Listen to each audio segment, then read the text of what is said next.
بسم اللہ الرحمن الرحیم۔ رسول اللہ صلی اللہ علیہ وآلہ وسلم نے ارشاد فرمایا، 4 چیزیں خوش بختی کی علامات ہیں: نیک بیوی، کھلا گھر، نیک ہمسایہ، اچھی سواری۔ اور 4 چیزیں بدبختی کی علامات ہیں: بری بیوی، تنگ گھر، برا ہمسایہ اور بری سواری۔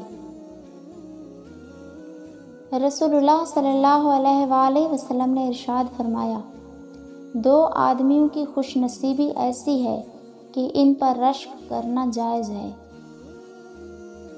اول تو ایسا آدمی جس کو اللہ نے بہت سارا مال دیا ہو اور وہ اس کو نیک کاموں میں اللہ کی رضا کے لیے خرچ کرتا ہو۔ دوسرا وہ آدمی جس کو اللہ نے قرآن و حدیث کا علم عطا کیا ہو اور وہ اس علم کے مطابق فیصلہ کرتا ہو، لوگوں کو مسائل بتاتا ہو اور اپنا علم دوسروں تک پہنچاتا ہو۔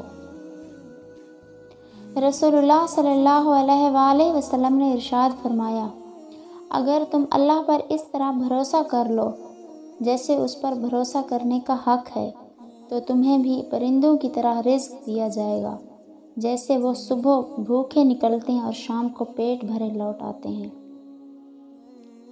حضرت نواس بن سمان انصاری رضی اللہ تعالیٰ عنہ فرماتے ہیں کہ میں نے رسول اللہ صلی اللہ علیہ وآلہ وسلم سے نیکی اور گناہ کے بارے میں سوال کیا، تو آپ صلی اللہ علیہ وآلہ وسلم نے فرمایا، نیکی اچھے اخلاق کا نام ہے اور گناہ وہ ہے جو تمہارے دل میں کھٹکے اور تمہیں یہ بات ناپسند ہو کہ لوگوں کو اس کا پتہ چلے گا۔